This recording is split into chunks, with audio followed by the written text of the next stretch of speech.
वो वो टीवी का दृश्य अभी भी याद है जब नोटें ऐसे ऐसे जेब में रखी जाती थी।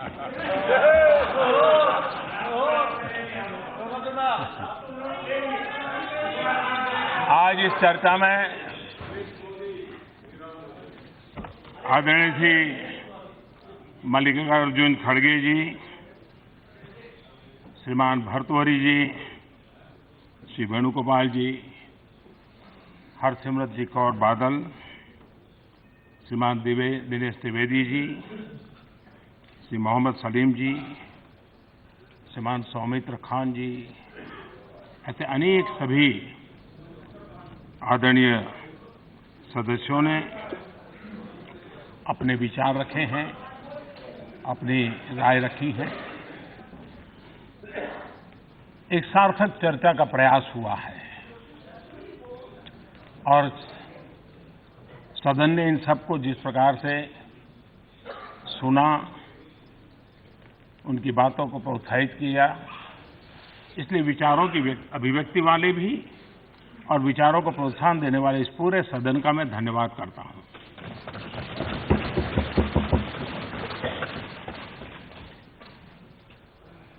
कुछ आलोचनाएं भी हुई, कुछ सिर पैर के बिना की बातें हुई, कुछ अपने मन को जो अच्छा लगता है वो भी यहां बार बार बोलने की आदत वालों ने बोल भी लिया।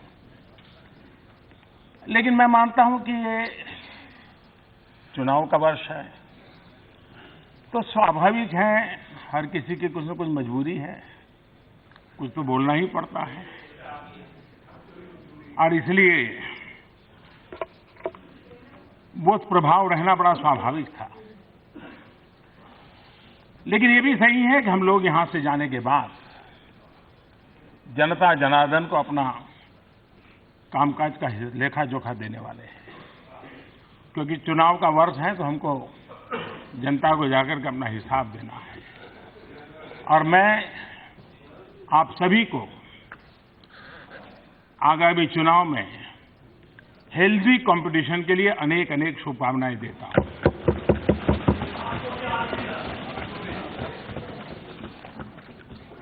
करोड़ों युवाओं का भी मैं अभिनंदन करना चाहता हूं जो इस शताब्दी में पहली बार इस चुनाव में पार्लियामेंट के लिए वोट देने वाले हैं।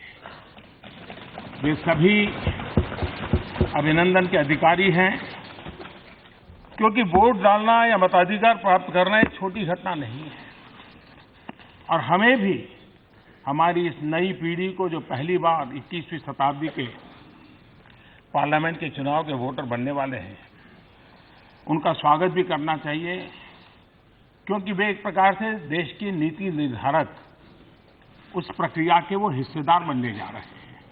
और इसलिए मैं उन नए मतदाताओं को, उस युवाओं को अनेक अनेक बधाइयां देता हूं और मुझे विश्वास है कि नई पीढ़ी राष्ट्र को दिशा देने में अपनी महत्वपूर्ण भूमिका अदा करेगी। आदरणीय अध्यक्ष महोदय, जब हम न्यू इंडिया की बात करते हैं, एक आशा और विश्वास की बात करते हैं, और ये भी सही है कि निराशा की गर्त में डूबा हुआ व्यक्ति या समाज न खुद के लिए कुछ करता है, न उस पीढ़ी के लिए कुछ कर पाता है। कर वो ही सकते हैं जो आशा और विश्वास से भरे हुए होते हैं।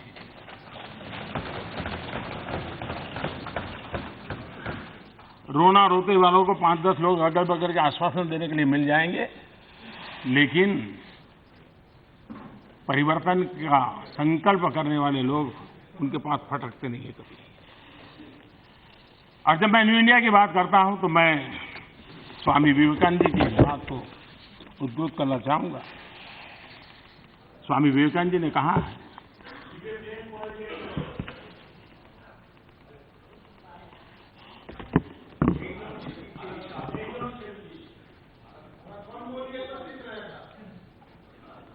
हो गया,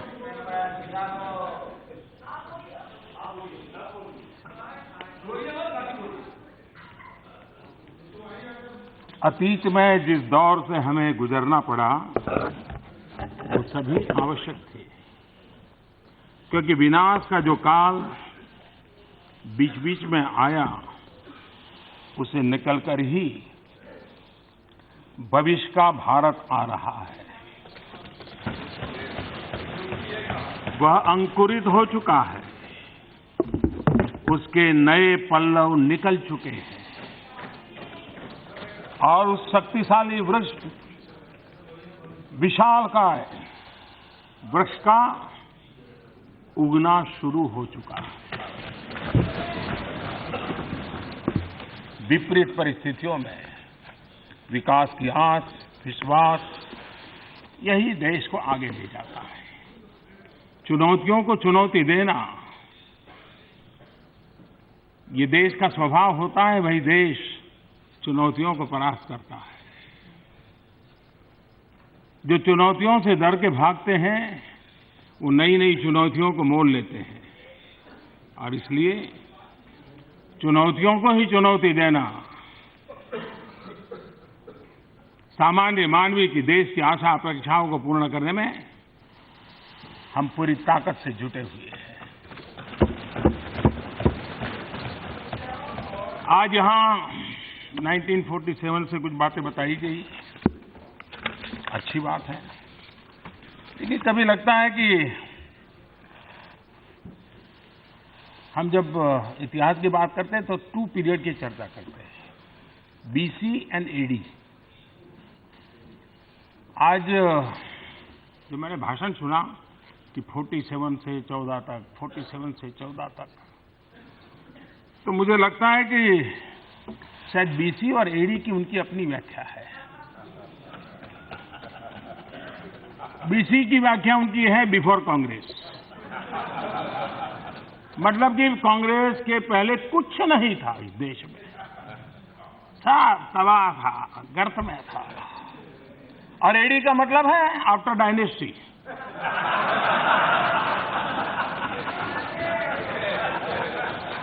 यानी जो कुछ भी हुआ तो उन्हीं के बाद हुआ। लेकिन आखिर के किसी काम को कंपैरेटिव देखना ही पड़ता है, और वो बुरा है ऐसा मानने का कोई कारण नहीं। हमने इतना विचलित क्यों होना चाहिए? 4.5 साल पहले क्या होता था और आज क्या है, 4.5 साल में किस प्रकार से हम आगे बढ़े हैं। भारत 4.5 साल में 10वें 11 नंबर की अर्थव्यवस्था से आज 6ठे नंबर पर पहुंच गया। और ये भूलिए मत कि जब 11 नंबर पर पहुंचे थे, तब इसी सदन में यहां पर बैठे हुए लोगों ने, जो कि आज वहां भी नहीं दिखते हैं, उन्होंने 11 पर पहुंचने का बड़ा गौरवगान किया था। मैं समझ नहीं पाता हूं, जिनको 11 पर पहुंचने में गौरव दिखता था, उनको 6 पर पहुंचने में पीड़ा क्यों, दर्द क्यों? पहले की तुलना में सबसे ज्यादा फॉरेन डायरेक्ट इन्वेस्टमेंट आज भारत में आ रहा है। मेक इन इंडिया की ताकत मैन्युफैक्चरिंग के नए प्रतिमान प्रस्थापित कर रही है। दुनिया का दूसरा सबसे बड़ा स्टील प्रोड्यूसर आज भारत है। दुनिया का दूसरा सबसे बड़ा मोबाइल फोन बनाने वाला भारत है।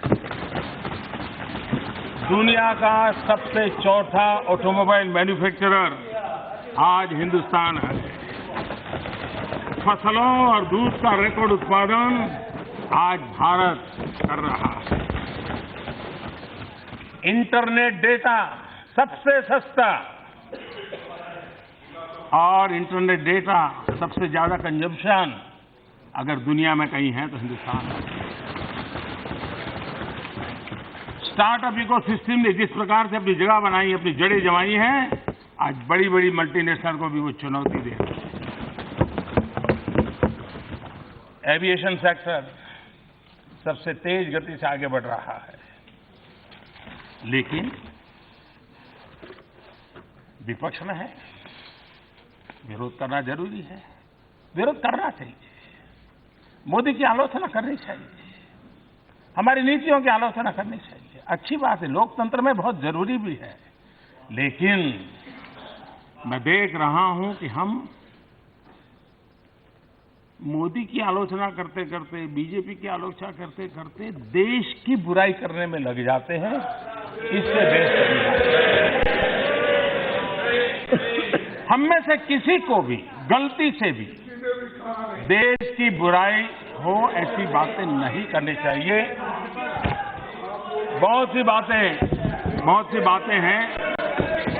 लंदन में जाकर के प्रेस कॉन्फ्रेंस कर करके देश की क्या इज्जत बढ़ा रहे हो, झूठी प्रेस कॉन्फ्रेंस करके, और आप मुझे पूछ रहे हो, नहीं आज मुझे पूछ रहे हो कि क्या कौन कुछ नहीं कहा। अच्छा है, मैं अपनी मर्यादा में रहूं, वही ज्यादा अच्छा है।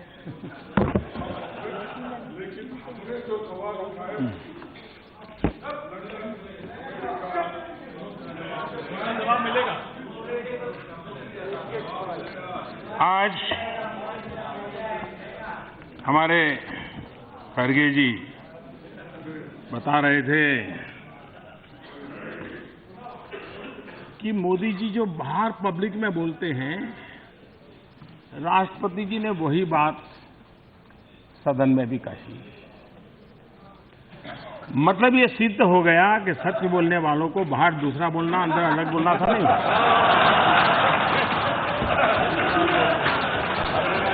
जो सच बोलता है वो बाहर भी वही बोलता है, अंदर भी वही बोलता है। तो मैं आपका बहुत आभारी हूं कि आपने इस बात को रजिस्टर किया कि हम सच बोलते हैं, पब्लिक मीटिंग में भी सच बोलते हैं, जनसभा में भी सच बोलते हैं, लोकसभा में भी सच बोलते हैं, और प्रधानमंत्री भी सच बोलता है, राष्ट्रपति जी भी सच बोलते हैं। अब आपकी मुसीबत है कि सच सुनने की आदत भी चली गई है। आप इतना झूठ सुन चुके हो कि आपकी सच सुनने की आदत ही चली गई है। आपने कहा मोदी संस्थाओं को खत्म कर रहा है, बर्बाद कर रहा है। हमारे यहाँ एक कहावत है, उल्टा चोर चौकीदार को डांटे।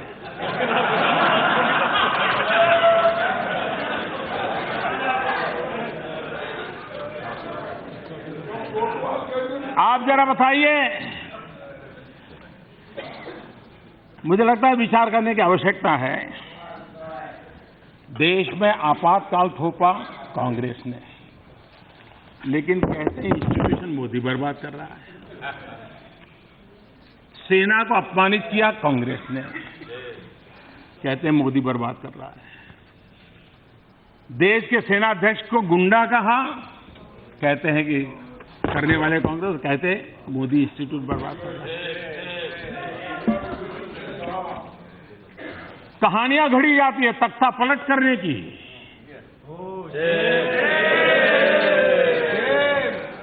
और कितना बड़ा हिंदुस्तान की सेना की इज्जत को आपने कितना बड़ा गहरा दांव दिया। आपको मालूम नहीं है, आपने हफ्ते 2 हफ्ते शायद अपनी राजनीति कर ली होगी, लेकिन ये जो आपने पाप किया है, मैं समझता हूं हमारी सेना के दिलों पर जो घाव लगा है, भारत की सेना तख्ता पलट करने का काम करे।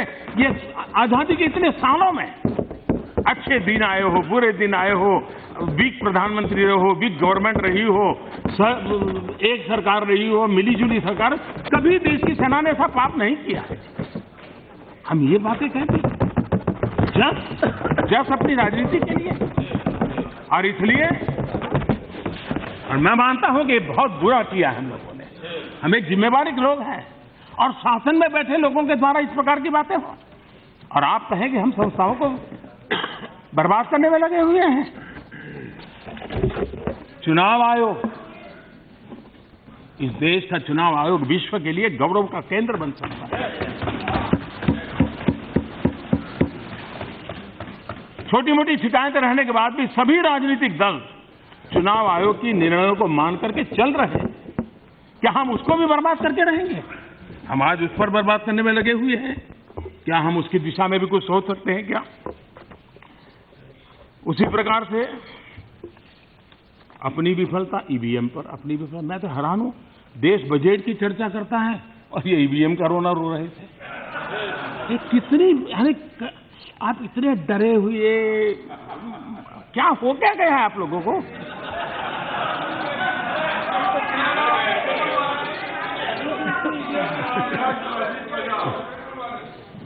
न्यायपालिका को कांग्रेस धमकाती है। मैं जिस प्रकार से न्यायपालिका के निर्णयों को कांग्रेस से जुड़े हुए लोग जिस प्रकार से बयानबाजी कर रहे हैं, पहले कभी नहीं हुआ ऐसा।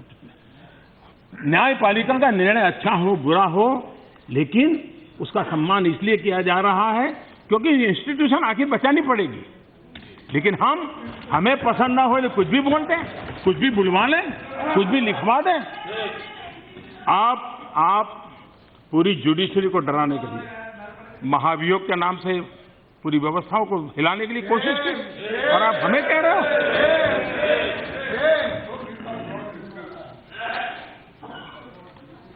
ये कांग्रेस पार्टी जिसने योजना आयोग को, प्लानिंग कमीशन को जोकरों का समूह कहा था, मालूम है ना किसने कहा था? आज आप प्लानिंग कमीशन के इतने गीत गा रहे थे, उसी प्लानिंग कमीशन को आपके एक भूतपूर्व प्रधानमंत्री ने जोकरों का समूह कहा था। इंस्टीट्यूशन का सम्मान, एक शब्द पकड़ लिया, लेकिन बाकी कुछ अपना तो कारोबार देखो जरा। 356 का दुरुपयोग 100 बार, करीब 100 बार आपने किया। चुनी हुई सरकारों को आपने बर्खास्त कर दिया, और श्रीमती इंदिरा गांधी ने अकेली ने 50 बार किया उसका उपयोग। 50 बार सरकारों को गिराया। और ये 2019 किस चीज की एनिवर्सरी याद करें जरा। मैं केरल के मित्रों को कहना चाहता हूं, केरल को 59 में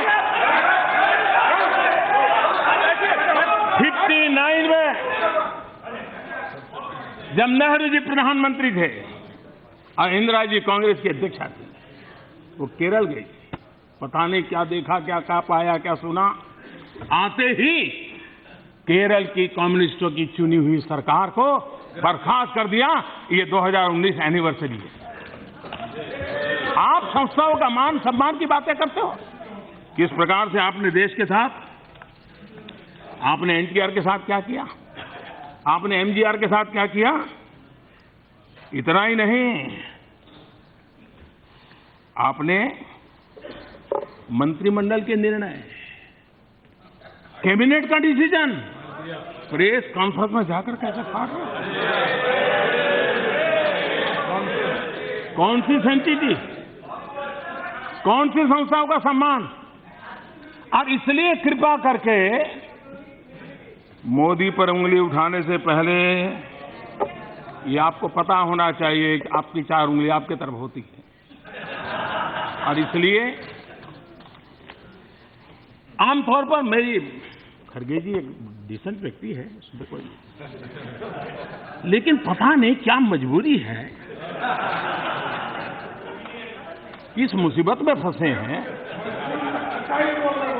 कि एक डिसेंट व्यक्ति हर बार डिसेंट, हर बार डिसेंट, हर बार डिसेंट।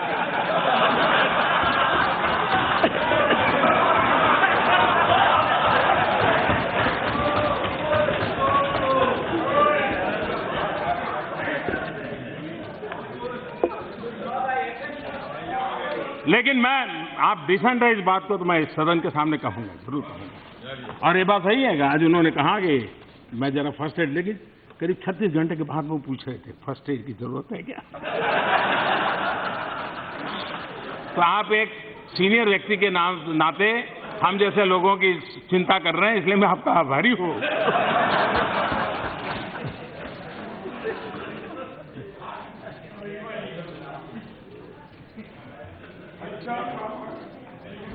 अध्यक्ष महोदय जी, इन सारी मुसीबत के मूल में एक सबसे बड़ा कारण यह है कि एक गरीबी से उठा हुआ इंसान जिसने कभी दिल्ली के गलियारे देखे नहीं थे, उसने इतनी बड़ी सल्तनत को चुनौती दे दी, वो पचा नहीं पा रहे।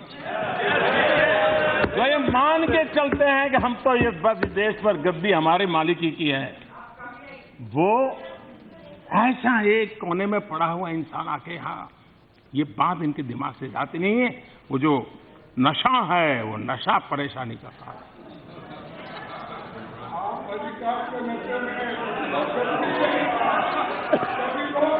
एक्सेलेंसी, आदरणीय अध्यक्ष महोदय, अब जरा हिसाब की बातें चल रही थी, हमारी सरकार तुम्हारी सरकार, तो मैं भी बता दूं। 55 साल मेरे 55 महीने, 55 साल मेरे 55 महीने। देखिए, स्वच्छता का दायरा 55 साल में 2014 तक 40% था। आज 4.5 साल के 55 साल के महीने के अंदर 98% क्रॉस करता है।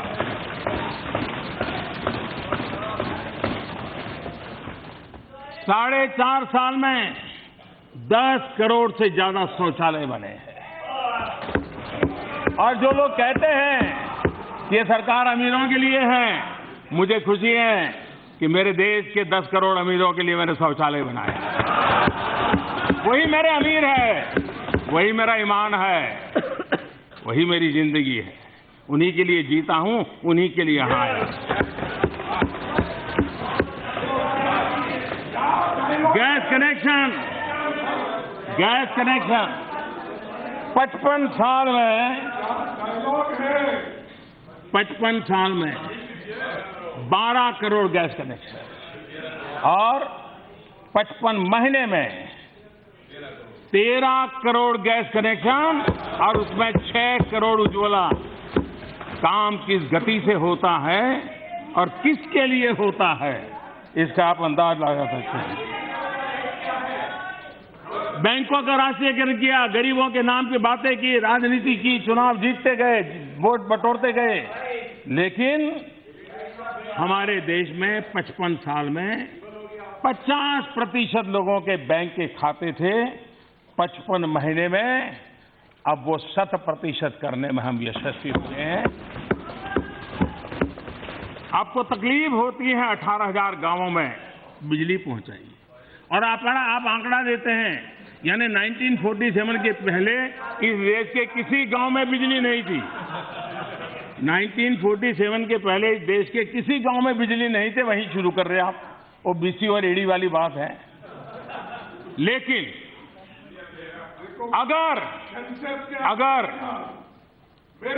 अगर सचमुच में जिस गति से पिछले 55 महीने में सरकार चली है, आजादी के बाद इतनी रुकावटें नहीं थे, इतना विरोध नहीं था, इतने कानूनों की परेशानी नहीं थी, इतना मीडिया भी नहीं था।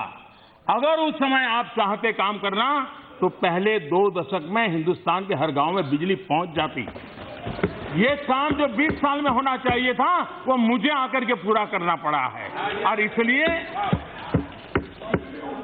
इतना ही नहीं, आपका 2004 का मैनिफेस्टो देख लीजिए, आपका 2009 का मैनिफेस्टो देख लीजिए, आपका 2014 का मैनिफेस्टो देख लीजिए।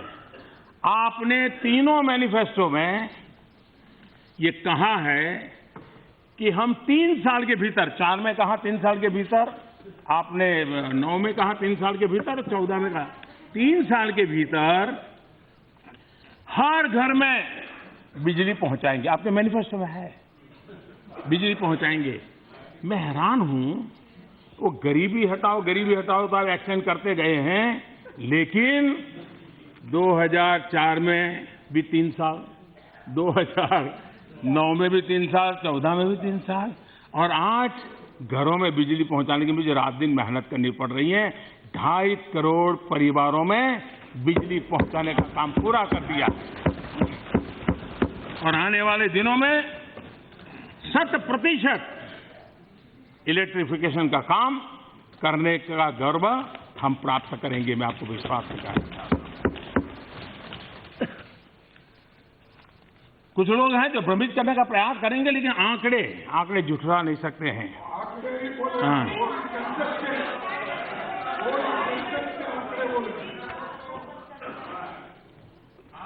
2014 में 30 साल के बाद देश की जनता ने पूर्ण बहुमत वाली सरकार चुनी है और देश अनुभव करता है जब मिलावटी सरकार होती है तब क्या हाल होता है, और अब तो महामिलावट आने वाला है।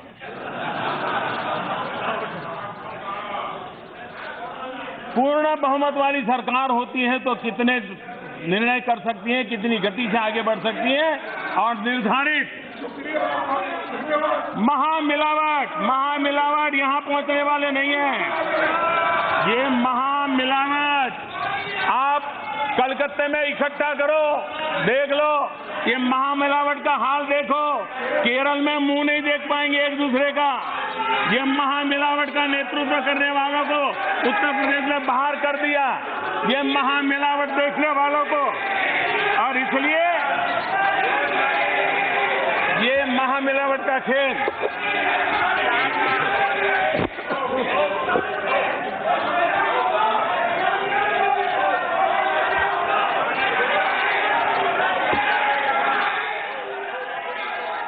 अस्थिर सरकार, अकल्पनीय सरकार, इसके कारण ये महामिलावट हो गया ना। देश ने 30 साल ये स्थिति देखी है। देश कतई अब तो जो हेल्थ कॉन्शियस सोसाइटी है वो भी मिलावट से दूर रहती है। हेल्दी डेमोक्रेसी वाले भी ये महामिलावट से दूर रहने वाले हैं।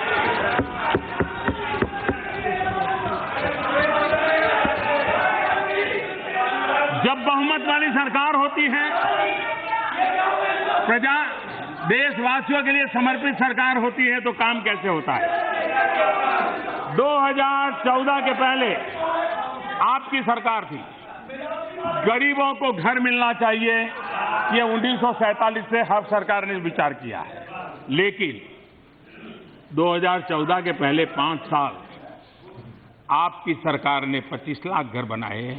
हमने 55 महीने के अंदर 1,30,00,000 घर बना करके चाबी दे दी, और घर भी जिसमें शौचालय है, जिसमें बिजली है, जिसमें गैस का कनेक्शन है, ऐसे 4 दीवारियां बना करके काम पूरा नहीं कर रहे हैं। और आज वो बात आप जहां आपके लोग हैं वो भी आकर के कहते हैं कि मेरे इलाके में आवास अलॉटमेंट करवा दीजिए, और पैसे गरीब के खाते में सीधे जमा हो रहे हैं, बिचौलिए नहीं है।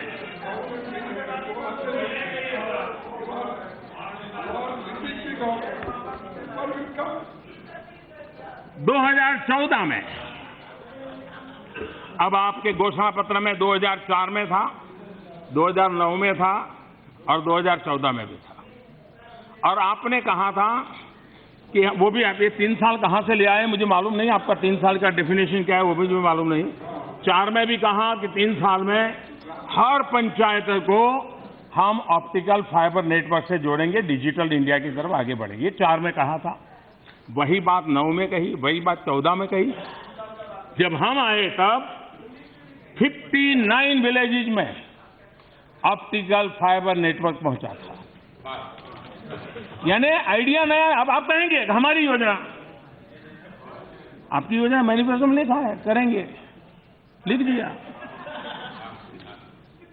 2004 से शुरू क्या काम आपने, 2014 में पहुंचते पहुंचते 59 विलेजेज में ब्रॉडबैंड कनेक्टिविटी, 55 महीने की हमारी सरकार में 1,16,000 गांवों में ब्रॉडबैंड कनेक्टिविटी पहुंच गई।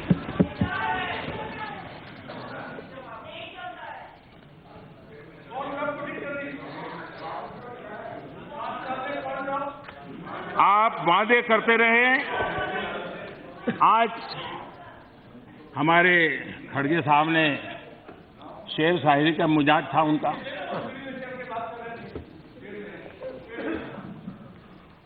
और हो सकता है कि कविता जो हुस्न से शुरू होती थी वो उनकी नजर गई। मुझे समझ नहीं आया कि उनको हुस्न वाली एक पंक्ति क्यों पसंद आई। लेकिन उसी कविता में अगर आपने जिस परिवेश से आप पैदा होकर के आए हैं, आपके परिवार ने जिस संघर्ष से आप निकला हुआ है, मैं जानता हूं और मैं गर्व करता हूं आपके परिवार के जीवन पर, अगर वो चीजें आपको याद रहती हैं तो ये हुस्न वाली पंक्ति है तरफ नजर नहीं जाती। अगर वो होता तो आपकी नजर जाती, और मुझे तो बहुत बराबर ये चीज दिन रात याद रहती है आप लोगों के कारण। उस कविता में लिखा है, जब कभी झूठ की बस्ती में सच को तड़पते देखा है, जब कभी झूठ की बस्ती में सच को तड़पते देखा है, तब मैंने अपने भीतर किसी बच्चे को सिसकते देखा। आपके झूठ के कारोबार से क्या होता है ये कविता में आपको दिखाई देना चाहिए, लेकिन वो नहीं दिखता।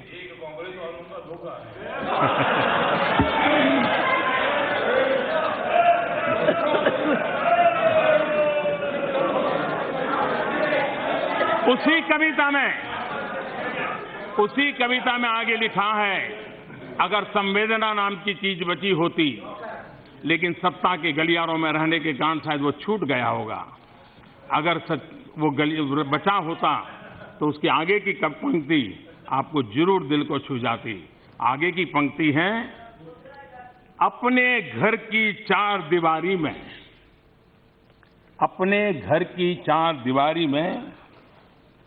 अब लिहाफ में भी सिहरन होती है। अपने घर की चार दीवारों में अब लिहाफ में भी सिहरन होती है। जिस दिन से किसी को गुर्बत में सड़कों पर ठिठुरते देखा है। इसके लिए संवेदना होती है, दर्द होता है, तब जाकर के बात बनती है। जी, कांग्रेस 55 साल सत्ता भोग के 55 साल, हमारे 55 महीने सेवा भाव के 55 महीने। 55 साल का सत्ता भोग और 55 महीने का सेवा भाव, और जब नीति स्पष्ट हो, नीयत साफ हो, इरादे नेक हो, निष्ठा अटल हो, तो हम 24 घंटे गरीबों के लिए, देश के कल्याण के लिए, देश के विकास के लिए अपने आप को समर्पित करने के लिए एक नई ऊर्जा, नई प्रेरणा निरंतर पाते रहते हैं।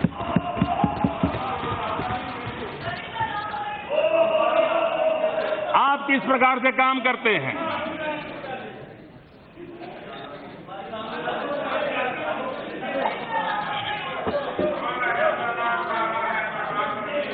मैं 21वीं सदी के मतदाताओं को जरूर याद कराना चाहूंगा कि किस नियत से 55 साल तक सत्ता भोग चला है। आप देखिए, जब कॉमनवेल्थ गेम्स हुए, देश की आन बान शान पूरे विश्व में पहुंचाने का एक सुवर्ण अवसर था। लेकिन उस समय एक तरफ हमारे खिलाड़ी पदक जीतने के लिए मेहनत कर रहे थे, और ये कॉमनवेल्थ में अपनी वेल्थ उसको जुटाने में लगे थे। 2G स्पेक्ट्रम का आवंटन, आप उसको देख लीजिए। 2G स्पेक्ट्रम में क्या हुआ?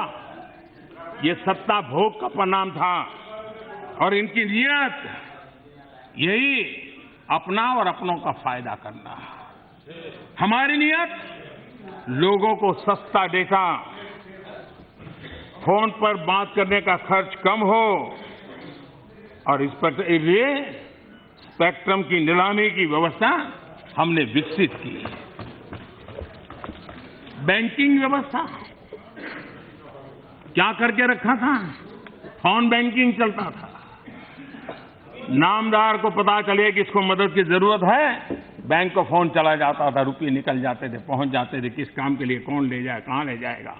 अब सब निकल रहा है, तो परेशानियां बढ़ रही है। एक बात को नहीं भूल सकते कि स्वतंत्रता के बाद 2008 तक बैंकों ने कुल 18 लाख करोड़ रुपयों का कर्ज दिया, लोन दिया,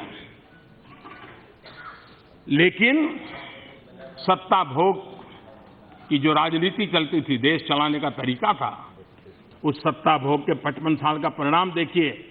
2006 से 2014 8 साल में 6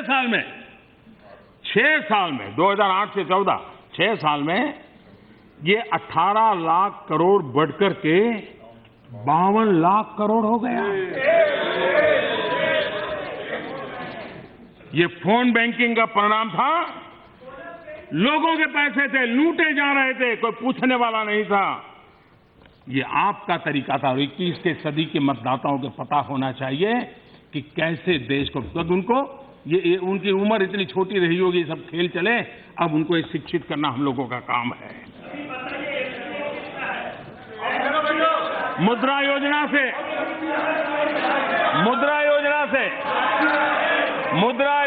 हमने 7 लाख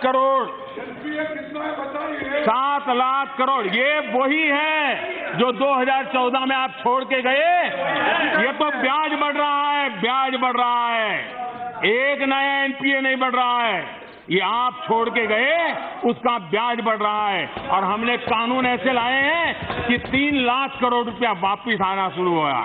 हाँ, मुद्रा योजना 7 लाख करोड़ रुपये हमने मुद्रा योजना से दिया। माननीय अध्यक्षा जी, उन लोगों को दिया जिनके पास कोलेटरल गारंटी का भी कोई ताकत नहीं था, और उन्होंने स्वरोजगार खड़ा किया, उन्होंने रोजगार के अवसर पैदा किए। ये काम हमने किया है।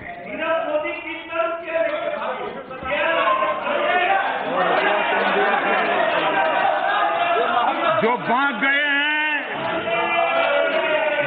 गए हैं वो ट्विटर पर रो रहे हैं कि मैं तो 9,000 करोड़ लेके निकला था, लेकिन मोदी ने 13,000 करोड़ रुपया मेरा जब्त कर लिया। वो रो रहे हैं, ट्विटर कर रहे हैं, और बोले मैं सुबह उठता हूं तो पता चलता है कि मेरी आज ये संपत्ति का पता चल गया, वो भी जब्त हो गई। दुनिया के किसी देश में संपत्ति है, वो भी जब्त हो गई। ये कानून हमने बनाया। लूटने वालों को आपने लूटने दिया, हमने कानून बना करके उनको वापस लाने की कोशिश की। अध्यक्ष महोदया,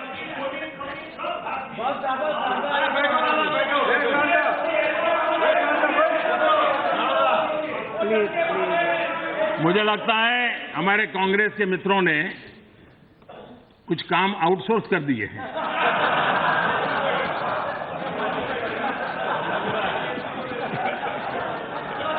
वैसे अभी 2 दिन पहले मदद की थे तो थोड़ा तो करना पड़ेगा।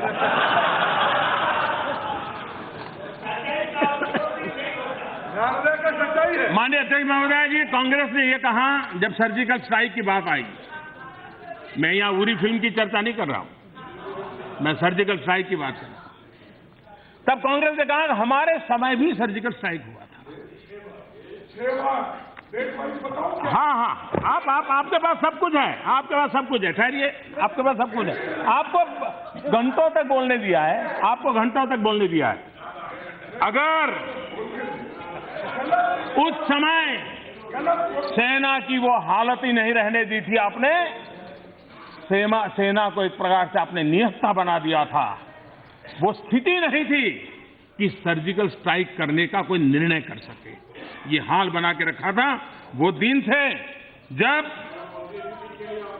बुलेट प्रूफ जैकेट तक उपलब्ध नहीं थे।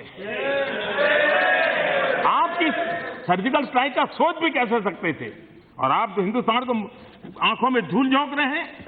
न कम्युनिकेशन डिवाइस थे, न हेलमेट थे, न अच्छी प्रकार के जूते थे। मैं युद्ध सामग्री की तो बात ही नहीं करता, सामान्य व्यवस्था की बातें। 2009 में भारतीय सेना ने 1,86,000 बुलेट प्रूफ जैकेट की मांग की। 5 साल बाद भी 2014 तक बुलेट प्रूफ जैकेट नहीं खरीदी गई। अब वो सर्जिकल स्ट्राइक की बातें करते हैं। यह स्थिति जानने के बाद 2016 में हमने 50,000 बुलेट प्रूफ जैकेट की खरीदी की और 2018 में पूरी 1,86,000 बुलेट प्रूफ जैकेट हमने हमारे जवानों को पहुंचा दी है।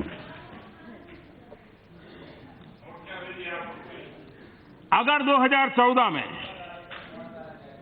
उसके बाद भी देश की जनता ज्यादा समझदार है, इसलिए गलती नहीं करती, लेकिन 2014 के बाद भी यूपीए की सरकार बनी होती तो देश का गौरव तेजस लड़ाकू विमान वह जमीन पर ही खड़ा होता, वहां पार्किंग किया कर पड़ा होता, वो हवा में नहीं जाता।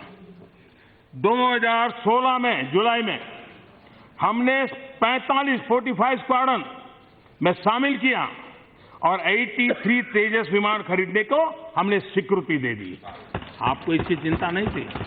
आप सेना ताकतवर हो ये आपने कभी सोचा नहीं। देश की रक्षा कर रहे जवानों के लिए आपकी इतनी संवेदनहीनता क्यों थी? आपने क्यों कांग्रेस ने पिछली सरकार ने 10 साल में सेना, वायुसेना, नेवी उसकी आवश्यकताओं को नजरअंदाज क्यों किया? कल्पना कीजिए उस समय अगर कोई हमारे दुश्मन देशों ने हरकत की होती तो आज देश कहां खड़ा होता? आपने इतना क्रिमिनल नेग्लिजेंस किया हुआ है और देश इसको कभी माफ नहीं कर सकता। आज आवश्यकता है जिस प्रकार से वातावरण के बीच में हम रह रहे हैं, हमारी सेना का आधुनिकीकरण होना चाहिए और उसके लिए मुझे ये बताइए 3 दशक हो गए, क्या कारण है देश ने एक भी नेक्स्ट जनरेशन फाइटर प्लेन हमारी सेना के हाथ में नहीं दिया? Not a single in 30 years. जबकि हमारे पड़ोस में हर प्रकार से युद्ध सामर्थ्य बढ़ता चला जा रहा है, लेकिन क्या देश की सुरक्षा का विषय देश के साथ विश्वासघात नहीं था? क्या इसकी कोई जिम्मेवारी नहीं है? दादा को राफेल के लिए सुनना है ना। एक एक आरोप का जवाब निर्मला जी ने गिन गिन करके दिया। सुप्रीम कोर्ट ने हर पहलू को तलाश करके देखा है और सवाल यह है कि कांग्रेस पार्टी नहीं चाहती है कि देश की सेना के हाथ में हमारी वायुसेना मजबूत हो। मैं गंभीर आरोप लगा रहा हूं, कांग्रेस पार्टी चाहती नहीं है कि हमारी वायुसेना मजबूत हो। आप राफेल का सौदा रद्द हो, इसके पीछे किसकी भलाई के लिए लगे हो? आप किस कंपनी की भलाई के लिए खेल खेल रहे हो?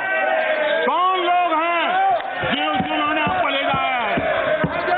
आप इस प्रकार से देश की सेना के साथ ये व्यवहार करते हो। 30 साल तक देश की सेना को आपने निहत्था बना करके रखा था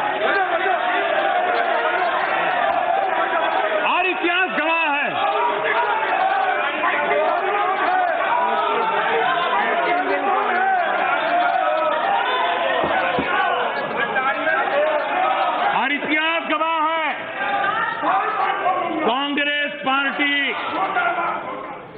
इतिहास गवाह है कांग्रेस पार्टी और उनकी यूपीए की सरकार का सत्ता भोग का कालखंड रक्षा सौदों में दलाली के बिना काम कहीं नहीं। मैं कभी सोच रहा था कि राफेल को लेकर के ये झूठ भी इतने कॉन्फिडेंस से क्या बोलते हैं, ये झूठ भी इतने कॉन्फिडेंस से क्या बोलते हैं, ये मैं सोचता था। तो जब मैं डिटेल देखने लगा तो मुझे पता चला कि वो ये मान के चले हैं कि पिछले 55 साल में सत्ता भोग के काल में एक भी रक्षा सौदा बिना दलाली हुआ ही नहीं। कहां से कोई चाचा, कोई मामा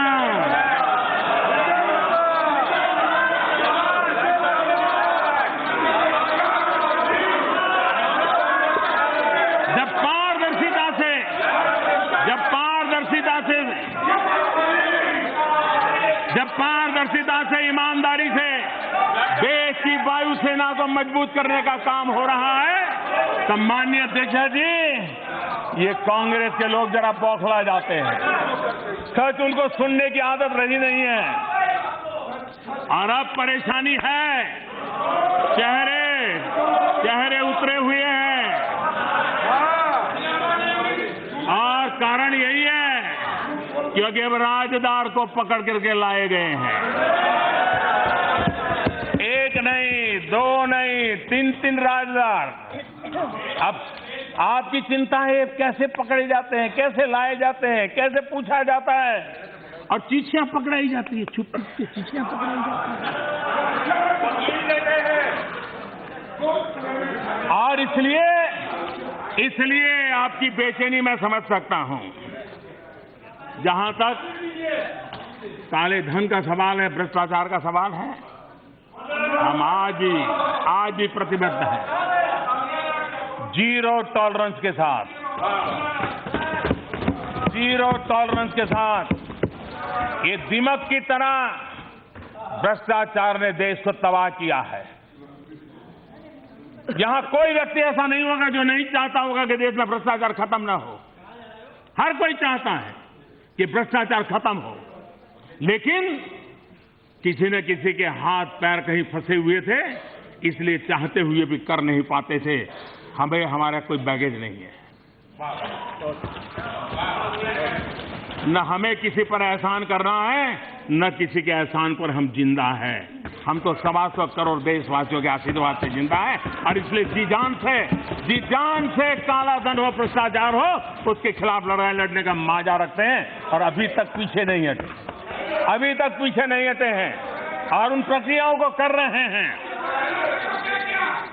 8 करोड़ लोगों को जो इस व्यवस्था में थे, जो दलाली लेते थे, आधार की व्यवस्था से 8 करोड़ लोगों को बाहर कर दिया। क्या किया दादा? ये किया। बेनामी संपत्ति कानून तो कितने साल पहले बना पड़ा था, लेकिन पार्लियामेंट में बहस कर ली, दुनिया को मैसेज दे दिया, वोट बटोर लिए, लेकिन उसको आगे ही नहीं बढ़ाया गया, इसी प्रकार के रखा गया। हमने आकर के कानून किया और बेनामी संपत्तियां जब्त हो रही है, उसी के कारण लोग परेशान हैं और प्रॉपर्टी निकल रही है कहां।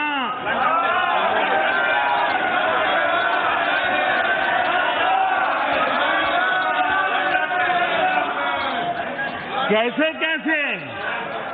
कौन किसके लिए, कब कहां, और इसलिए परेशानी होना बहुत स्वाभाविक है। लेकिन माननीय अध्यक्ष जी,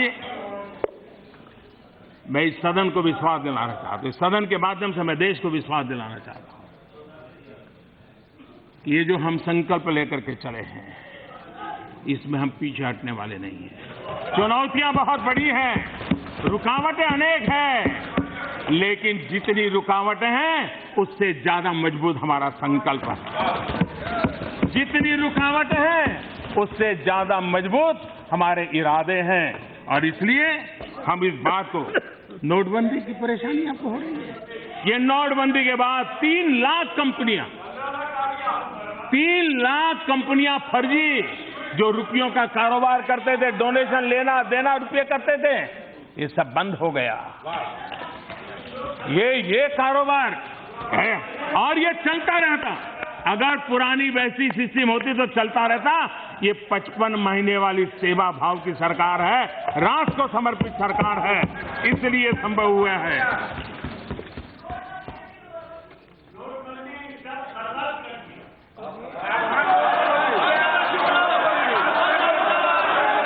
आईबीसी कानून 3 लाख करोड़ रुपया वैसे वापिस आए।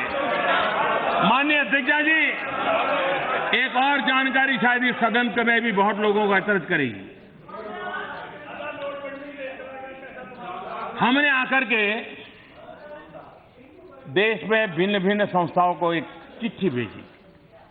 हमने कहा कि आपको विदेशों से धन मिलता है, FCRA कानून के तहत आपको परमिशन मिली हुई है, आप अपने पैसों का हिसाब दीजिए। विदेश से पैसा आता है, कहाँ उपयोग करते हैं?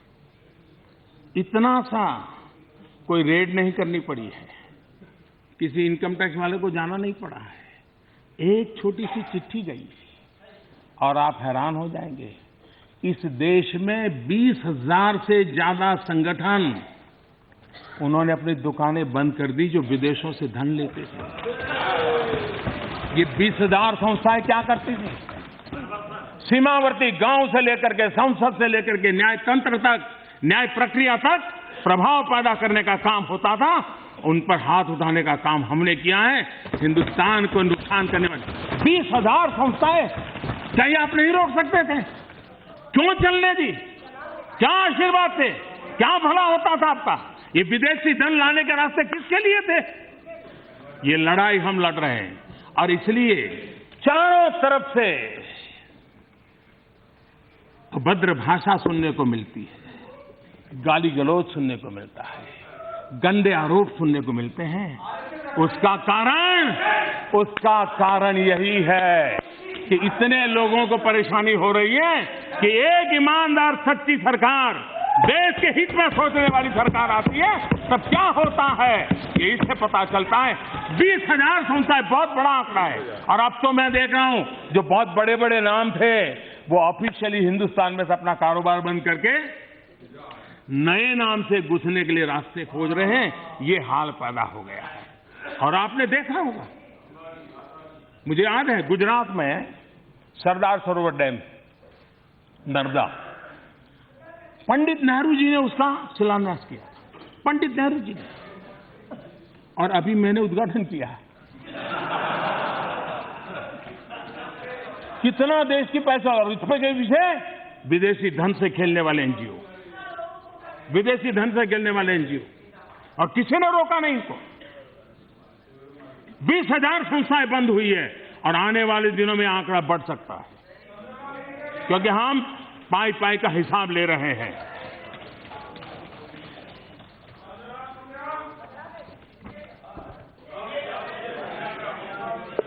अध्यक्ष महोदय,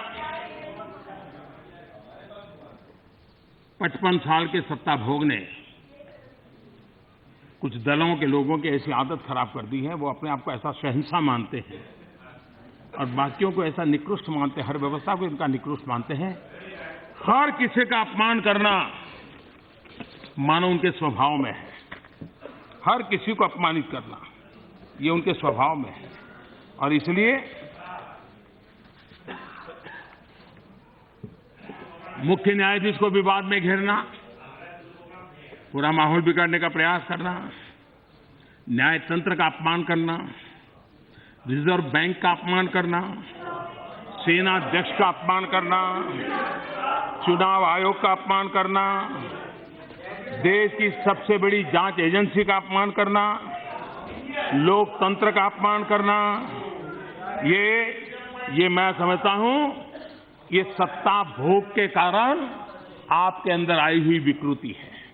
और महात्मा गांधी बहुत पहले भनक गए थे, उनको अंदाज आ गया था कि सारी बीमारियों को रिसीविंग कैपेसिटी सबसे किसी की ज्यादा है तो कांग्रेस की।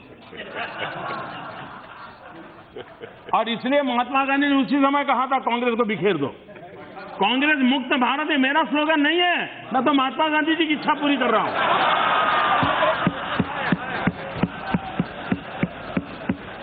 और 150 साल है महात्मा गांधी जी के, ये श्रद्धांजलि के रूप में ये काम करना ही करना है। और कितनी मिलावट कर लो बच नहीं सकते हो। हमारे लिए तो हमारे संस्कार अलग है, हमारे लिए हमसे बड़ा हमारा दल है, दल से बड़ा हमारा देश है। और इसलिए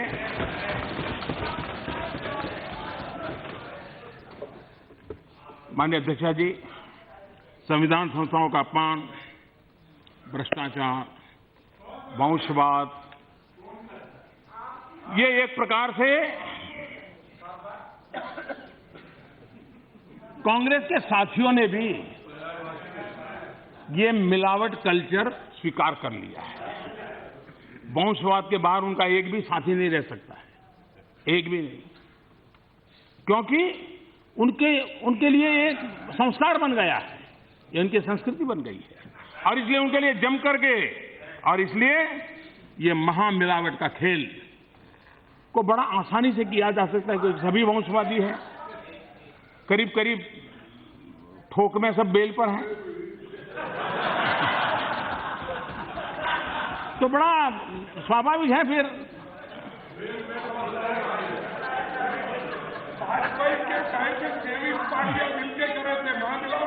मिलना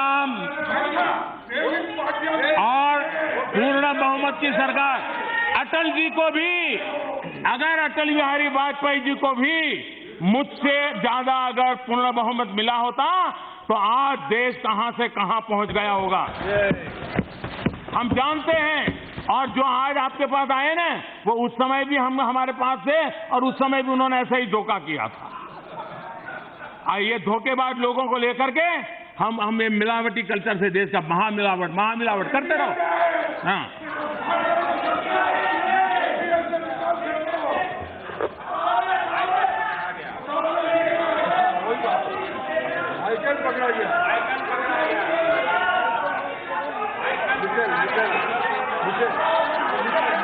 आज बाबा साहब आम्बेडकर की बात यहां हुआ।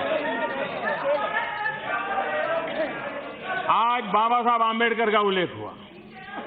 एक बार बाबा साहब आम्बेडकर ने कहा था, और हो सकता है कि मिलावट के रास्ते पर गए हुए कुछ लोगों को शायद बाबा साहब आम्बेडकर में श्रद्धा हो तो काम आएगा।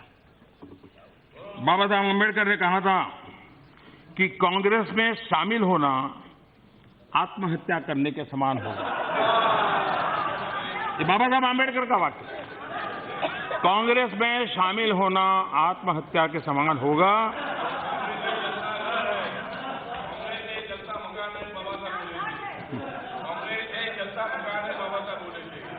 अध्यक्ष महोदय जी, आज यहां सदन में ये ड्राफ्टिंग कमेटी का चेयरमैन कांग्रेस ने किया, तुमने किया क्या?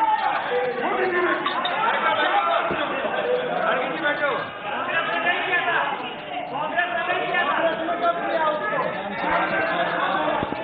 खड़गे जी, आपका सीआर कोई नहीं बिगाड़ेगा, चिंता मत करो। सीआर की चिंता नहीं, मैं जो भी जी रहा हूँ, ये मेरा क्या है? ये तो प्रश्न है। पहले 7 साल की थी, लेकिन 75 साल तक जी रहा हूँ। आप शतायु होना है, आपको शतायु होना है। हाँ, हमारी शुभकामनाएं आपके साथ है। अध्यक्ष महोदय जी, आज यहां सदन में महंगाई को लेकर भी कुछ बातें हुई, हकीकतों से बिल्कुल परे, सच्चाई से परे। मैं उन सबको याद दिलाना चाहता हूं, हमारे देश में 2 गाने बड़े प्रसिद्ध हुए थे सिनेमा में। एक था बाकी कुछ बचा तो महंगाई मार गई है, एक गाना था, और दूसरा गाना था महंगाई का जो पॉपुलर हुआ था, महंगाई डायन खाए जात है, महंगाई डायन खाते जाते हैं। अब ये दोनों गीत किस कार्यकाल के हैं? पहला गाना पॉपुलर हुआ था तब श्रीमती इंदिरा गांधी जी प्रधानमंत्री थी और इन्फ्लेशन 20% से ज्यादा था, और दूसरा गाना रिमोट कंट्रोल वाली सरकार थी और 10% से ज्यादा इन्फ्लेशन था। तब ये गाने लिखे गए हैं, तब गाने पॉपुलर हुए थे। महंगाई और आपका अटूट नाता है, अटूट नाता। इस देश में जब भी कांग्रेस आई है, महंगाई हमेशा बढ़ी है। इंदिरा जी के समय 30% से प्लस चला गया था इन्फ्लेशन। ये आपने कारोबार किया था। अब आप 47 से शुरू कर रहे थे, कल मैं खोल के रखूंगा तो पता नहीं क्या क्या निकलेगा। और इसलिए बीते 4.5 वर्ष में महंगाई का दर 55 महीने में सेवा भाव से चलने वाली सरकार 4% की मर्यादा में बांध करके रखा।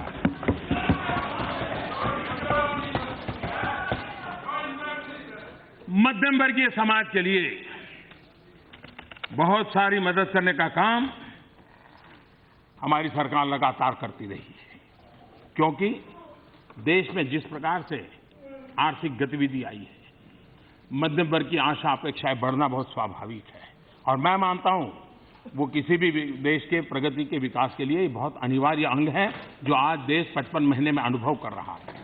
नए नए एस्पिरेशंस, नई नई अपेक्षाएं, नई नई आकांक्षाएं, ये विकास की सबसे बड़ी निशानी होती है जो आज देश में नजर आ रहा है। कुछ लोगों को आशा अपेक्षाएं ये बोझ लग रही है। मैं इसको गौरव से देखता हूं, क्योंकि वह दौड़ने की ताकत देती है, नया करने की प्रेरणा देती है। जीएसटी के बाद जरूरी सामान टैक्स के दायरे से हमने बाहर करने का काम किया है। आप याद कीजिए, दूध पर भी आप टैक्स लेते थे, न जाने कैसी कैसी चीजों पर टैक्स लेते थे। वो दिन आपको तो बोलने का हक ही नहीं है। और एवरेज टैक्स जीएसटी के पहले 30% से ज्यादा हुआ करता था। और आप ऐसी बातें बताते हो जैसे मतलब, और जीएसटी काउंसिल निर्णय करती है, जिसमें आपके दल के लोग भी होते हैं, आपके दल के मुख्यमंत्री और आपकी सरकार के लोग भी होते हैं। आज 99% सामान 18% या उससे नीचे आया।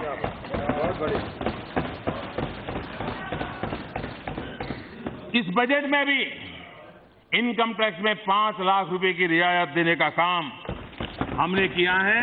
और ये मांग हमारे समय आई है, ऐसा नहीं है। जब इकोनॉमिस्ट प्रधानमंत्री थे तब भी आती थी, 92 में भी ऐसी मांग आती थी, लेकिन इतने सालों तक आपने कभी ध्यान नहीं दिया। हमने चिंता की है, हमने कहा एजुकेशन लोन, हमारा मिडिल क्लास का परिवार एजुकेशन लोन लेता है। एजुकेशन लोन लेता है तो 15% से घटा करके 11% हमने उसका किया ब्याज। और उसके कारण अगर एक नौजवान विद्यार्थी 10 लाख रुपए का लोन लेता है तो आज उसको लोन भरते भरते 1.25 लाख रुपए की बचत होती है। उसी प्रकार से आवास में अगर वो बैंक से लोन लेता है मध्यम वर्गीय परिवार, तो बैंक में पैसा जमा करते करते उसको 5 से 6 लाख रुपए की बचत होती है। ये काम हमने करके दिया है। उसी प्रकार से एलईडी बल्ब, मैं हैरान हूं, क्या कारण था कि यूपीए के समय एलईडी बल्ब 300, 400, 450 रुपए में बिकता था? और ऐसा क्या कारण है कि हमारे आने के बाद वो 60-70 रुपए में आ गया? और देश में करोड़ों एलईडी बल्ब गए हैं। कितने करोड़ों रुपयों का पैसा गरीब और मध्यम वर्ग के परिवार का बचा है, जिसका अंदाज लगा सकते हैं। और इस एलईडी बल्ब के कारण देश में 50,000 करोड़ रुपए का बिजली बिल कम हुआ है, जो 50,000 करोड़ रुपया प्रति वर्ष मध्यम वर्ग परिवार के जेब में बचा हुआ है। ये बहुत बड़ा काम एक एलईडी बल्ब के माध्यम। अगर 50,000 करोड़ रुपए का मैं पैकेज घोषित करता तो मीडिया में 24 घंटे चर्चा चलती, हर अखबार पर हेडलाइन होती।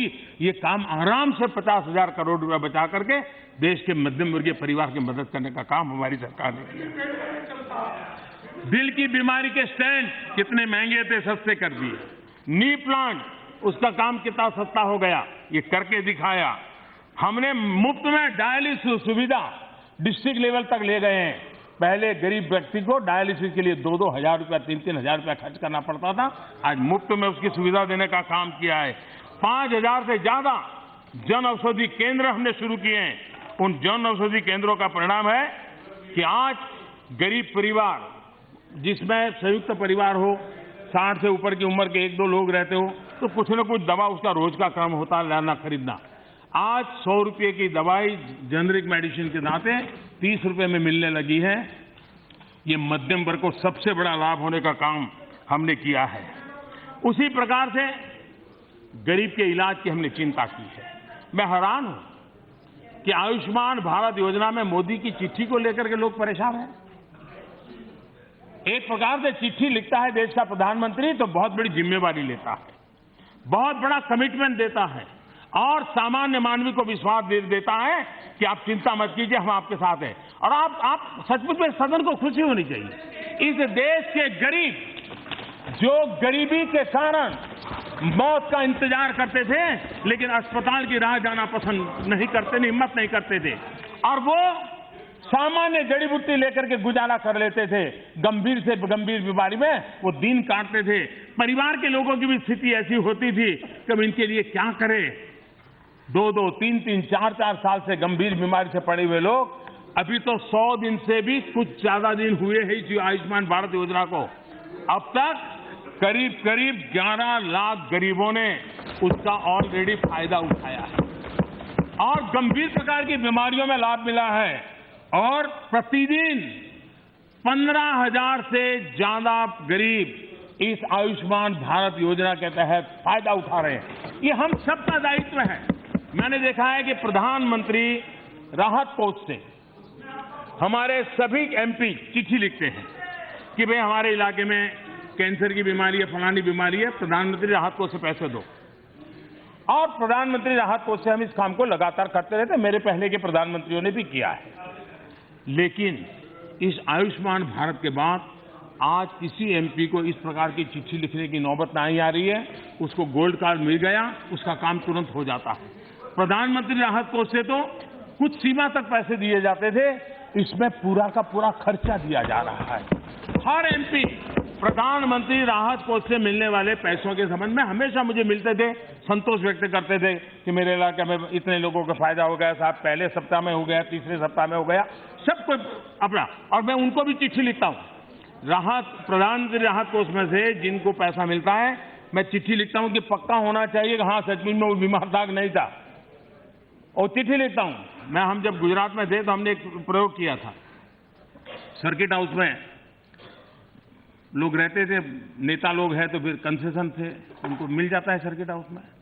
तो हमारे एक सर्किट हाउस के मैनेजर से जितने लोग रहते थे उनको फिर चिट्ठी लिखते थे कि आप और आपकी पत्नी दोनों फलानी तारीख को आए थे, आपको कोई असुविधा नहीं होगी। साहब स्थिति ऐसी होगी कि लोग आना ही बंद कर दिए।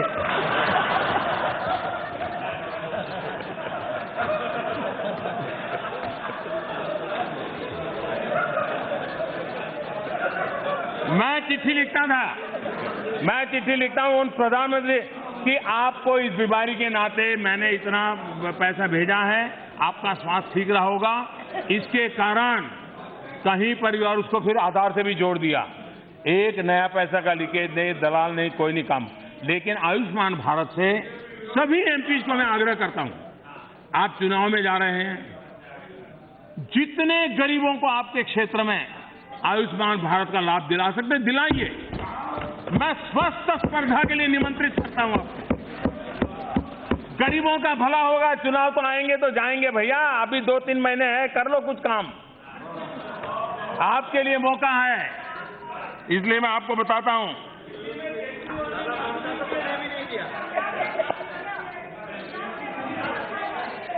अध्यक्ष महोदय जी, एक विषय को जरा मैं विस्तार से बताना चाहता हूं। विस्तार से बताने की बात अब शुरू कर रहा हूं।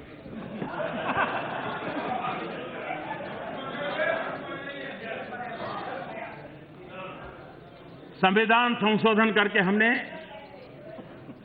देश के गरीब युवाओं को उनके सपनों को साकार करने के लिए एक सुविधा तो की है, लेकिन सामाजिक तनाव को जितना डाइल्यूट कर सकते हैं उस रास्ते को हमने चुना है।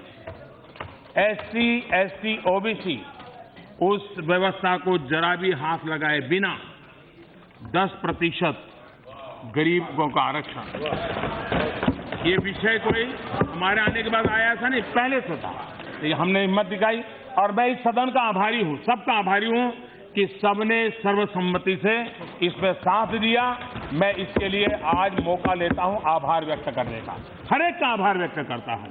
लेकिन इसके साथ साथ बाकी अन्याय न हो, इसलिए हमने शिक्षा के क्षेत्र में अनुपात के अंदर सीटें बढ़ाने का भी निर्णय कर लिया है, ताकि हमारी जो प्रगति की यात्रा है उसको कोई तकलीफ ना हो। 55 साल के शासन के बावजूद अब मैं जरा ये सत्ता भोग की हाल क्या है। सत्ता भोग 55 साल, जॉब के संबंध में कोई स्टैंडर्ड व्यवस्था विकसित ही नहीं हुई 55 साल तक। हमारे लिए वो एजेंडा ही नहीं था पुरानी सरकारों के लिए कि रोजगार को ध्यान में रख करके व्यवस्थाएं विकसित करनी चाहिए। रोजगार का हिसाब कोई व्यवस्था नहीं है और इसके लिए सत्ता भोग में डूबे हुए लोगों की जिम्मेवारी ज्यादा है। हमने आकर के कोशिश की है और अगर 100 सेक्टरों में नई नौकरियां बन रही हैं तो सिर्फ उसमें 7-8 सेक्टर को गिन करके एक मोटा मोटा अनुमान लगाया। आज जो पद्धति है कि 100 सेक्टर में रोजगार में 7 या 8 में टोकन सर्वे होता है और उसके हिसाब से अनुमान। अब आज वक्त बदल चुका है, सारे पैरामीटर बदल चुके हैं, रोजगार के प्रकार बदल चुके हैं और इसलिए हम जिस सच्चाई और इसलिए मैं आज इस सदन को सच्चाई बताना चाहता हूं और डंके की चोट पर बताना चाहता हूं, हकीकतों के आधार पर बताना चाहता हूं। और मैं देशवासी भी जो टीवी पर देखते हैं उनको विशेष रूप से कहता हूं कि मेरे आगे के भाषण के बजाय इसको गंभीरता से सुनिए, ताकि ये जो जिस प्रकार से सत्य को कहीं जगह नहीं, ऐसे जो सत्ता भोगी लोग जो बातें कर रहे हैं उनको जरा सीधा सीधा जवाब देश की जनता दे सकती है। अब देखिए, देश में असंगठित क्षेत्र करीब करीब 85 to 90% नौकरियां देता है, जबकि संगठित क्षेत्र सिर्फ 10 से 15% ही जॉब देता है। इस सत्य को स्वीकार करना होगा। अनऑर्गेनाइज सेक्टर में 80 to 90% है, जबकि ऑर्गेनाइज सेक्टर में 10 to 15% ओनली। ये जो सेक्टर सिर्फ नौकरियों के 10% प्रतिनिधित्व करता है, मैं उसके कुछ आंकड़े देना चाहता हूं। मैं जरा वो 10% वाला हिसाब देना चाहता हूं। 90% वाला हिसाब बाद में देखते हैं। सितंबर 2017 से लेकर नवंबर 2018 तक, यानी करीब करीब 15 महीने में लगभग 1,80,00,000 लोगों ने पहली बार प्रोविडेंट फंड का पैसा कटाना शुरू किया। ये बिना रोजगार होता है क्या? हाँ, इनमें से 64% लोग हैं जिनकी उम्र 28 साल से कम है।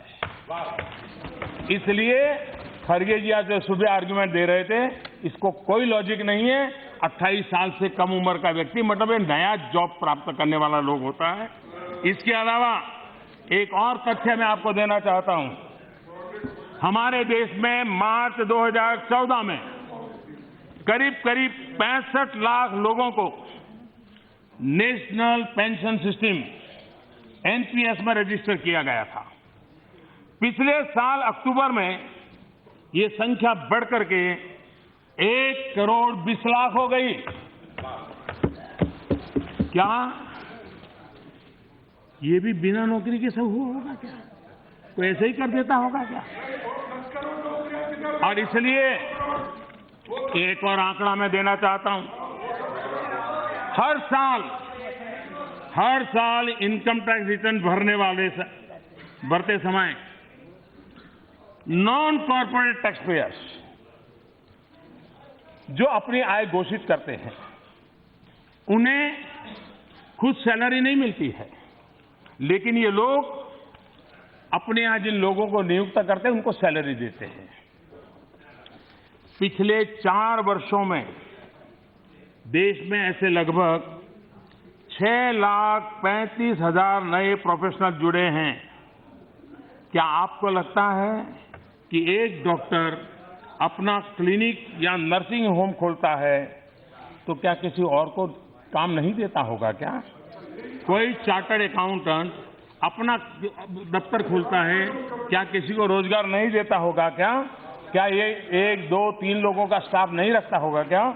6,35,000 प्रोफेशनल आप उन्होंने जिन लोगों को काम पे रखा होगा।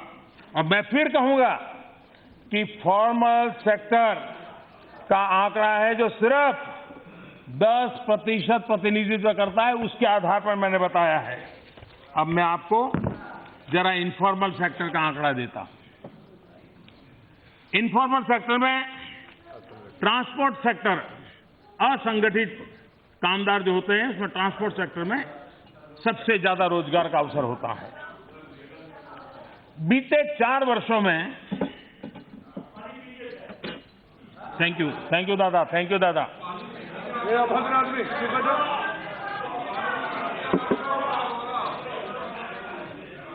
सदन में आप जैसे लोग रहने चाहिए ताकि चिंता रहती है। बीते 4 वर्षों में करीब 36 लाख बड़े ट्रक या कॉमर्शियल व्हीकल बिके हैं। करीब 1.5 करोड़ पैसेंजर व्हीकल्स बिके हैं और 27 लाख से ज्यादा नए ऑटो की बिक्री हुई है। ये सारी गाड़ियां जिन्होंने भी खरीदी है, क्या उन्होंने पार्किंग करके रखी है क्या? शोभा के लिए रखी है क्या?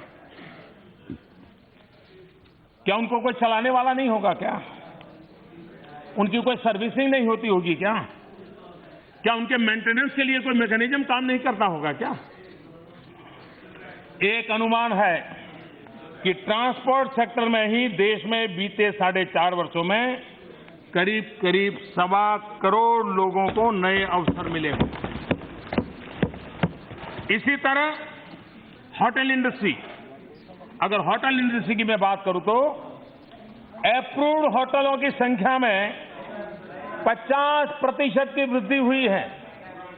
50% की वृद्धि हुई है। क्या ये होटल खाली पड़े हैं?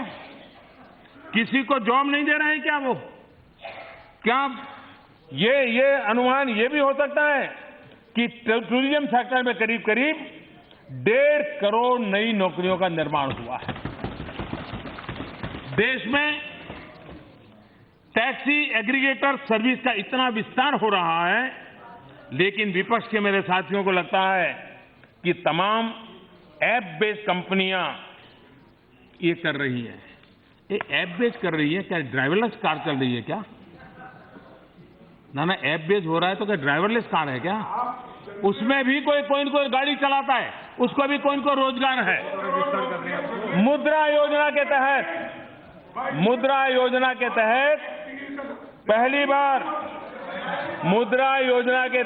पहली बार लोन पाने वाले लोगों की संख्या 4.25 करोड़ से ज्यादा है। फर्स्ट टाइमर, यानी इन 4.25 करोड़ लोगों ने अपना काम शुरू किया है, लेकिन ये लोग जॉब डेटा के अंदर नहीं होते हैं। इसी तरह हमारी सरकार के दौरान 2 लाख से ज्यादा नए कॉमन सर्विस सेंटर देश के ग्रामीण इलाकों में खोले गए हैं। क्या इसकी वजह से भी किसी को नौकरी नहीं मिली होगी क्या? एक जमाना था एसटीडी का बूथ लगता था और पार्लियामेंट में उसको रोजगार के आंकड़ों के रूप में बताया जाता था। आज common service centre, 2 lakh common service centre और करीब 18-20 घंटे काम करते हैं। एक कॉमन सर्विस सेंटर में 3-3, 5-5 नौजवान काम करने लगे हैं और कॉमन सर्विस सेवाएं दे रही है।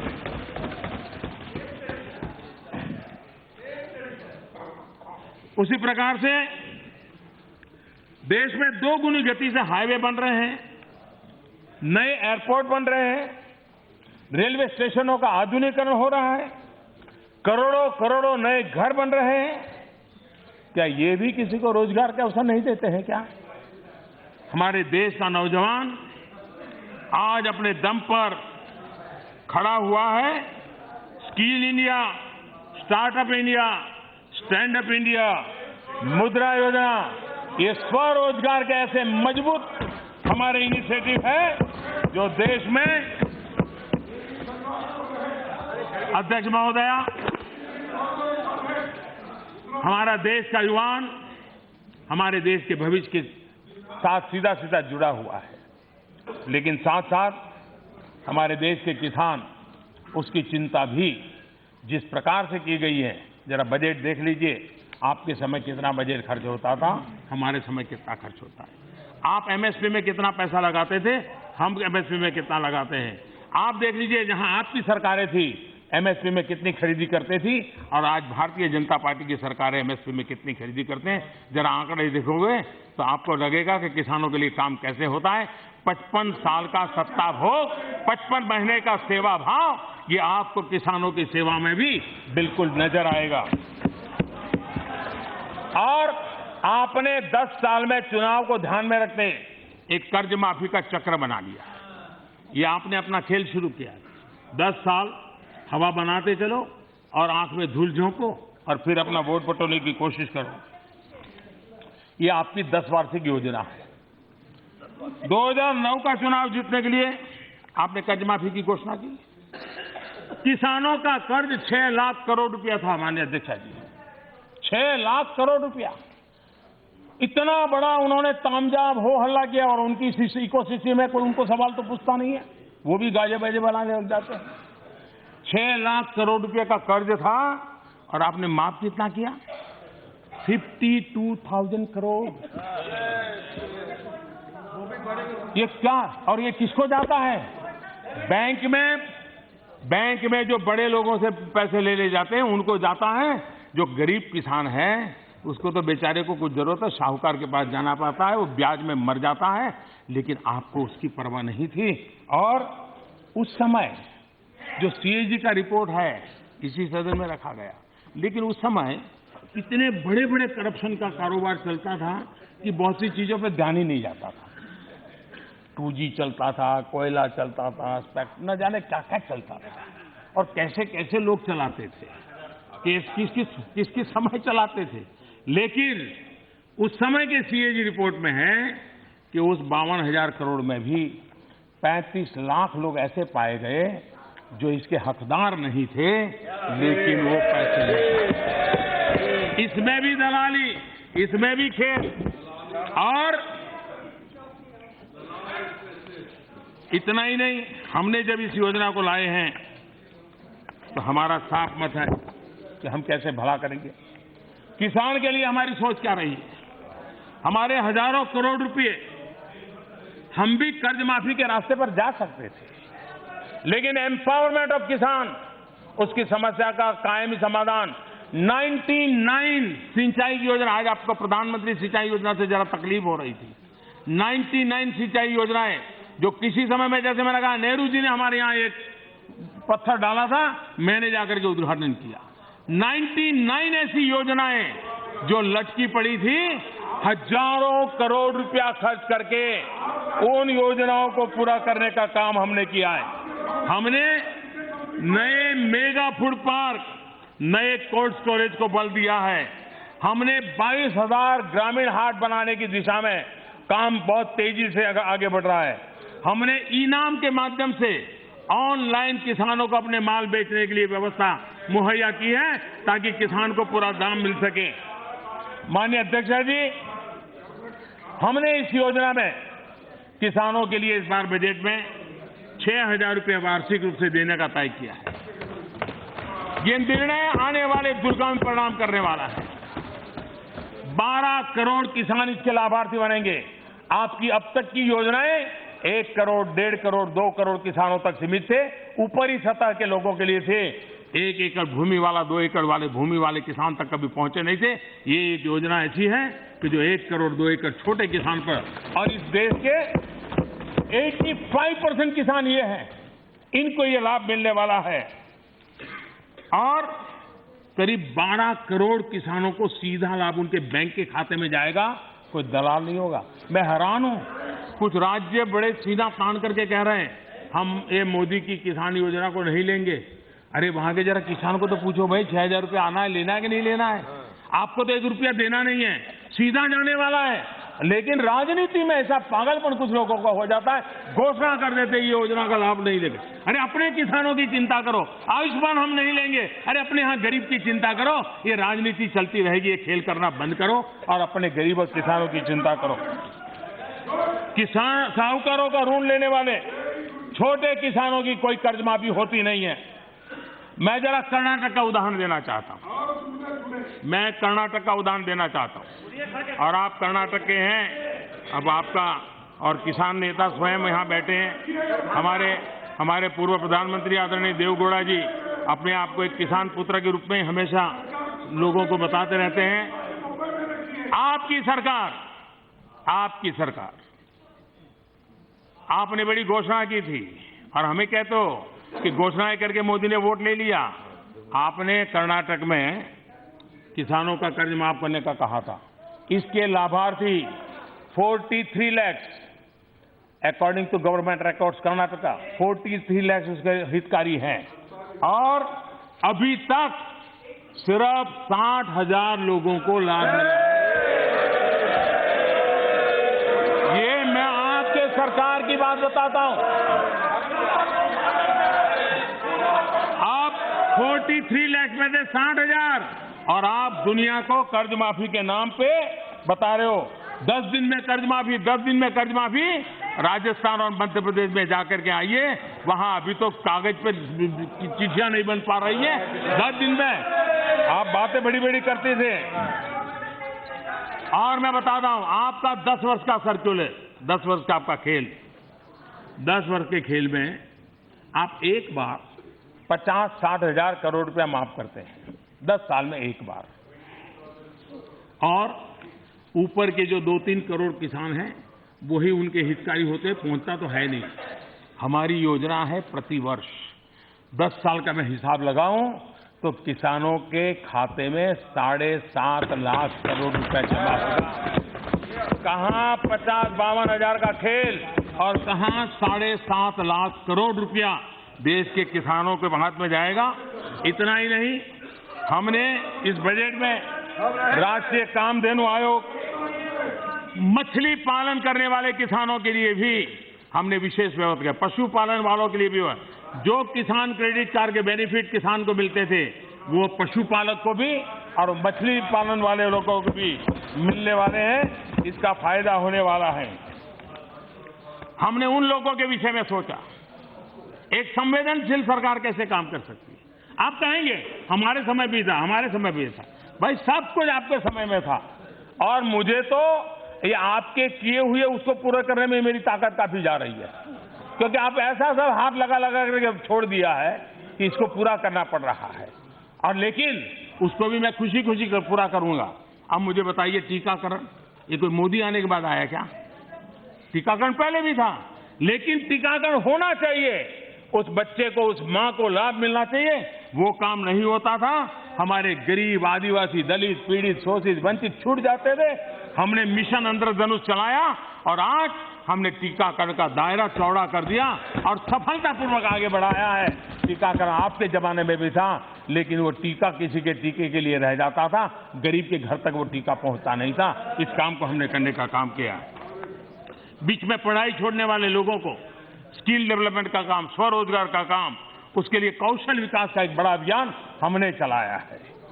हमने स्किल इंडिया अभियान के तहत लाखों युवाओं को प्रशिक्षित किया है।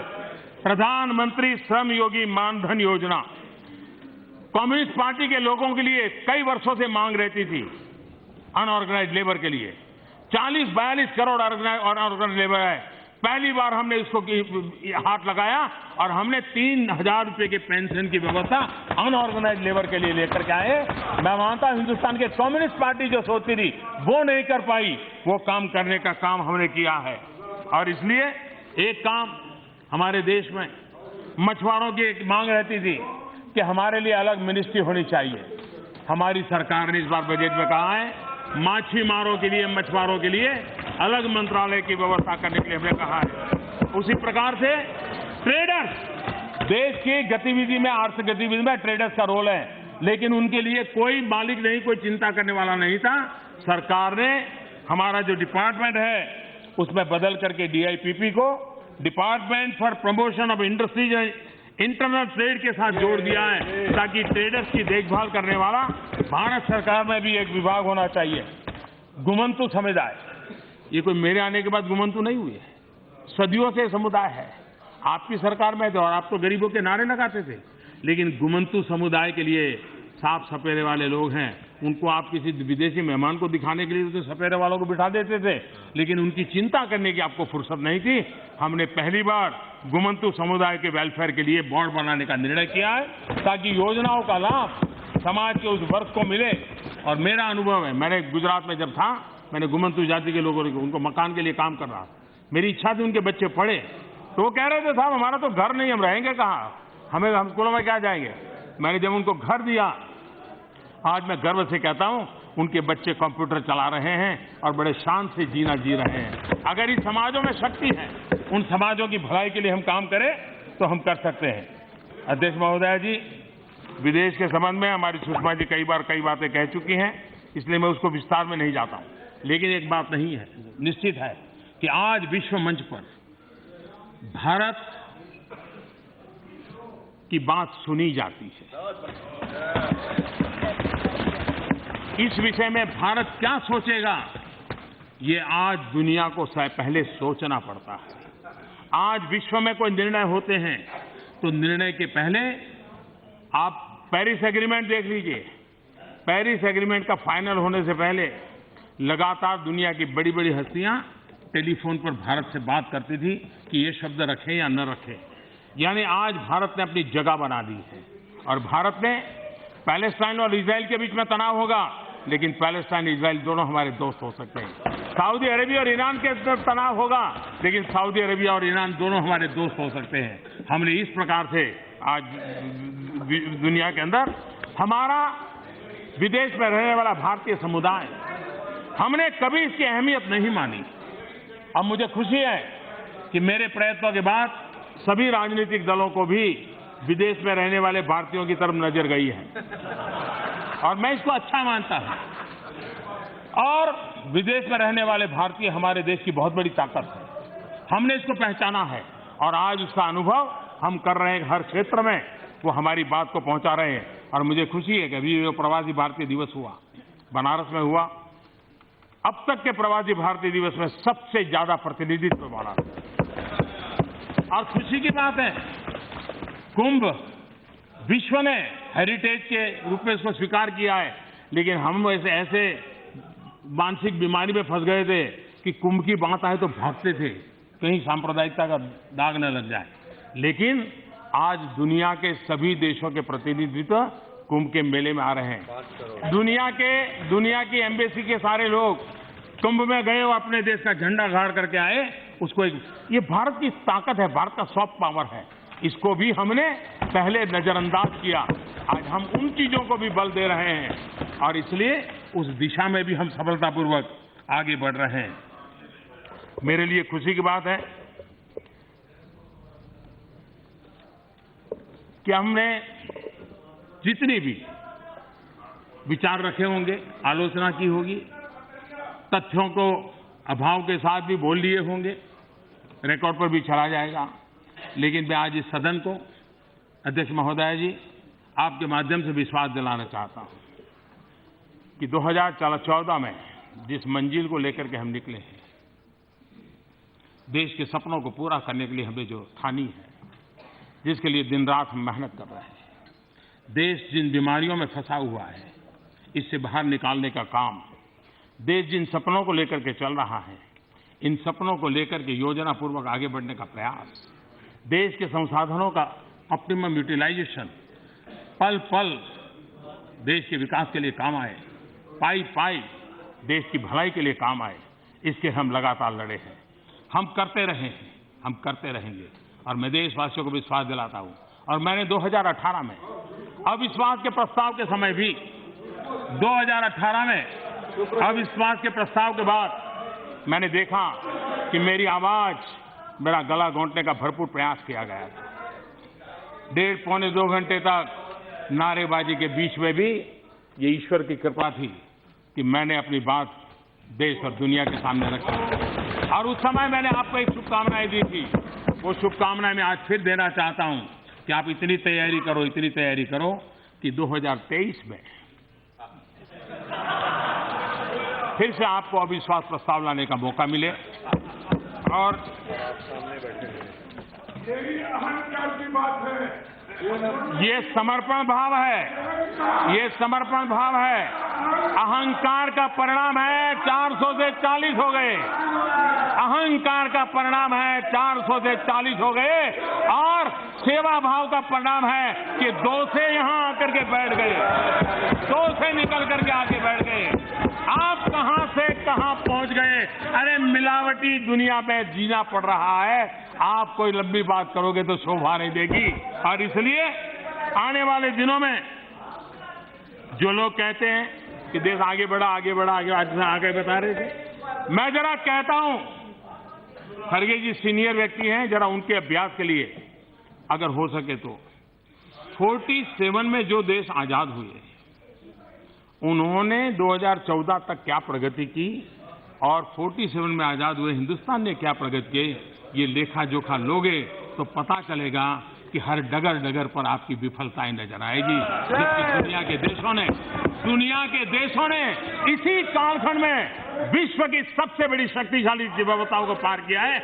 हमारे पास संभावनाएं थी, आपकी गति में दम नहीं था, आपकी नीति नहीं थी, आपके पास विजन नहीं था, और इसी के कारण 5-15 संस्थाओं का नाम देकर के आप गीत गाते रहते हो।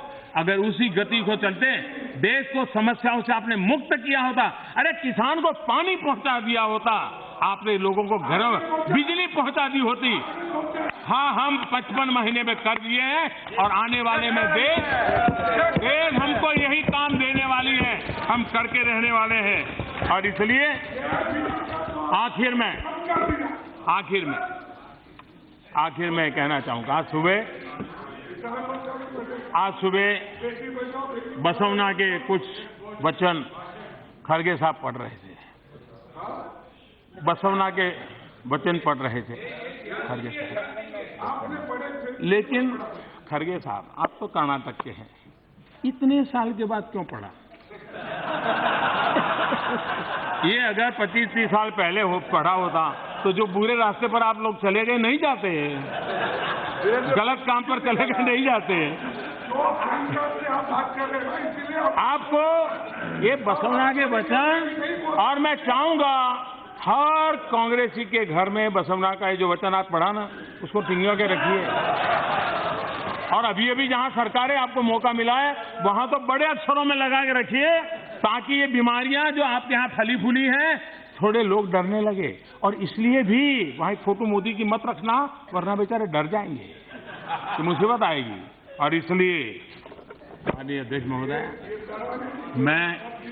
जी हां, आप चिंता मत कीजिए, देश को लूटने वालों को मोदी डरा के रहेगा। देश ने मुझे इसी काम के लिए बिठाया है, जिन्होंने देश को लूटा है, जिन्होंने देश को तबाह किया है, उनको डरना ही होगा।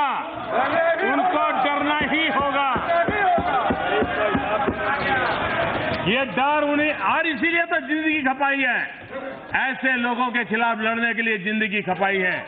माननीय अध्यक्ष जी, आखिर में एक बात कहना चाहूंगा,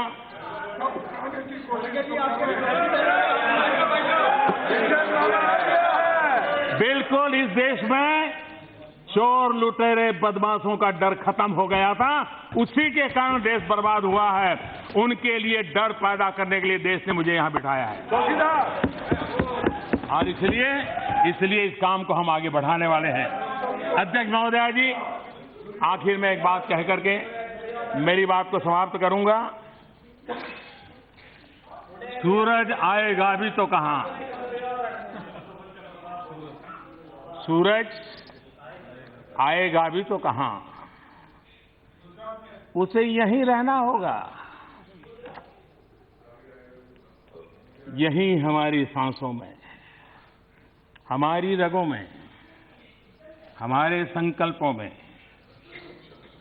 हमारे रतजंगों में। तुम उदास मत हो, अब मैं किसी भी सूरज को नहीं डूबने दूंगा। बहुत बहुत धन्यवाद।